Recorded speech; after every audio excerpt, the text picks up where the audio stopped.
अस्सलाम वालेकुम dear students. ICS part 1 chapter number subject computer science chapter number 2 information network से आज जो हमारा टॉपिक है वो पेज नंबर 89 पे है। What is an OSI model. OSI model जो है ये एक बहुत ही इम्पोर्टेंट और इंटरेस्टिंग टॉपिक है। अगर आप OSI मॉडल को सीख जाते हैं तो आप एक्चुअली में जो उसकी बेसिक नेटवर्किंग है ना वो सीख जाते हैं। तो इसलिए ध्यान से सुनिएगा कि OSI मॉडल है क्या। तो देखते हैं। OSI stands for open system interconnection. OSI की जो फुल फॉर्म है वो ओपन सिस्टम इंटरकनेक्शन है। It is a network model and is used for designing network architecture.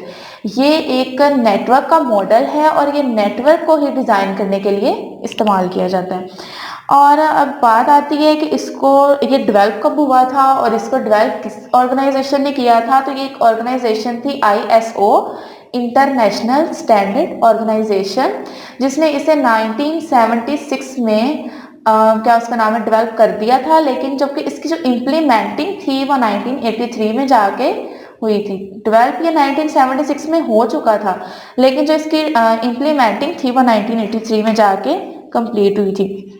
उसके बाद हम लोग देखते हैं इसका purpose. The purpose of the OSI model. OSI model is to open communication between different systems. ये एक कम्युनिकेशन का वे क्रिएट करना है डिफरेंट सिस्टम्स के दरमियान। वो सिस्टम्स कोई भी हो सकते हैं। विदाउट रिक्वायरिंग चेंजेस किए बगैर to the logic of the underline hardware and software. Hardware software के लॉजिक में चेंजिंग्स किए बगैर डिफरेंट सिस्टम्स में कम्युनिकेशन का एक वे क्रिएट करना है। ये OSI मॉडल का मेन पर्पस है। ठीक है। उसके बाद हम लोग देखते हैं कि आगे क्या है। आगे हैं लेयर्स। पेज नंबर 90 पे layers of the OSI model.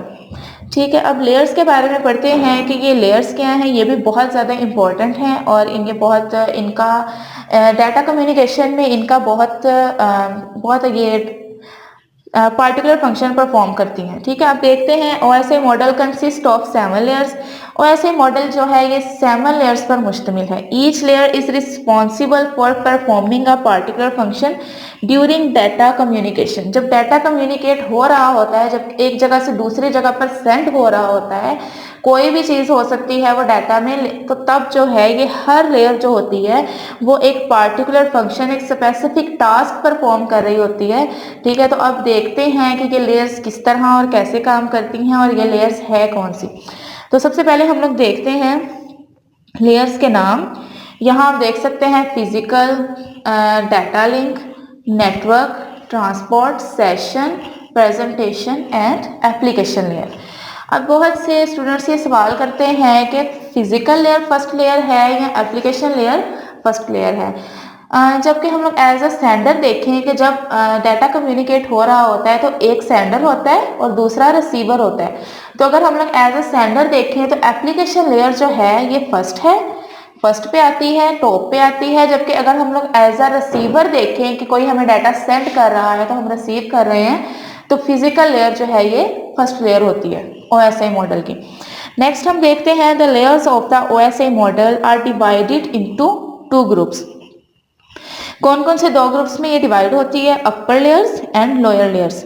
Upper layers कौन कौन सी हैं एंड लोअर लेयर्स कौन कौन सी हैं? सबसे पहले तो हम ये देखते हैं। Upper layers of the OSI model are application, presentation and session layer. जो एप्लीकेशन लेयर, प्रेजेंटेशन लेयर और सेशन लेयर्स हैं ये तीनों जो हैं ये अपर लेयर्स में आती हैं और इनका काम होता है यूज़र को सपोर्ट करना। जो यूज़र होता है उसको ये सपोर्ट करती हैं।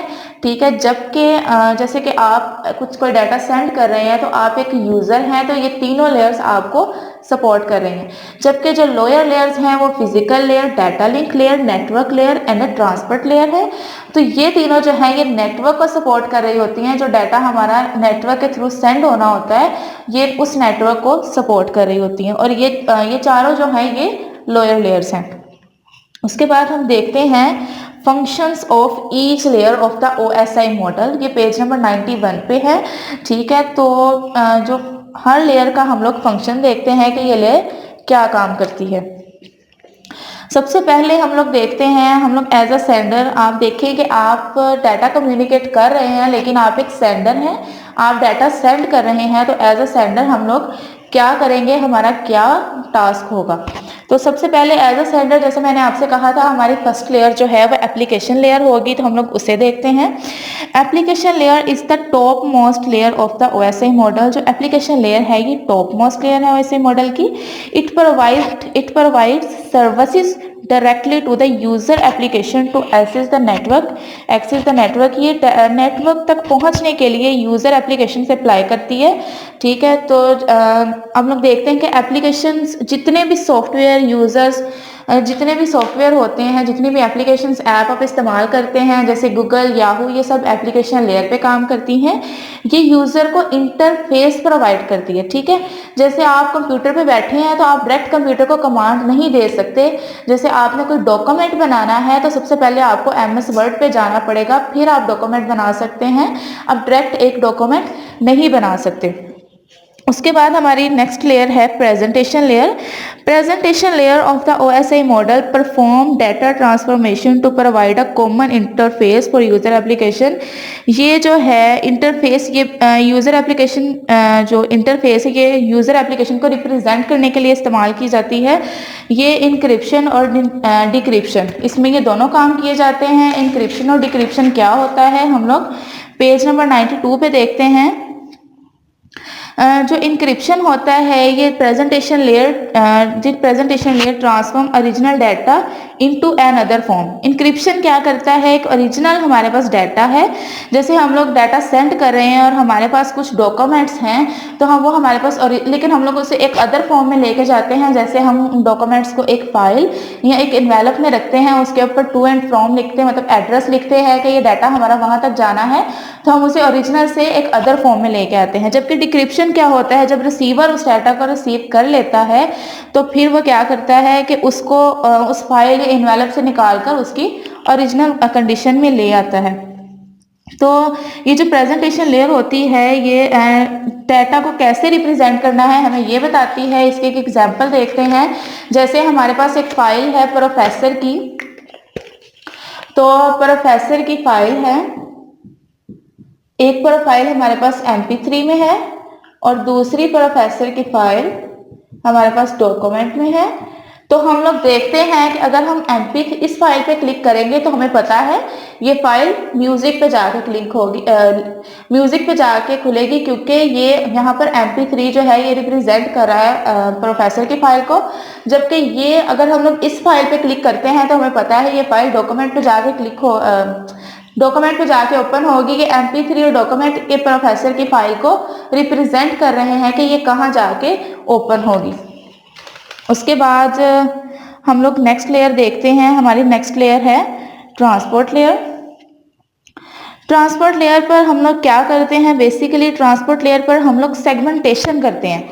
ठीक है, हम लोग इसको ना एक बहुत बड़े मैसेज को हम लोग छोटे हिस्सों में डिवाइड करते हैं। जैसे एज अ सेंडर हम लोग डाटा हम लोग सेंड कर रहे हैं, जैसे हम लोग एक कंपनी है और हम किसी दूसरी कंपनी को डाटा सेंड कर रहे हैं, तो हमारे पास 1000 पेजेस के डॉक्यूमेंट्स हैं। हमारे डॉक्यूमेंट्स में 1000 पेजेस हैं और हमारे डॉक्यूमेंट्स में 1000 पेजेस हैं, लेकिन हम लोग उसे 200 में करके उसकी एक फाइल या इन्वेलप बनाते हैं। तो फिर वो डाटा को छोटे हिस्सों में हम लोग डिवाइड कर लेते हैं ताकि उसे लेके जाने में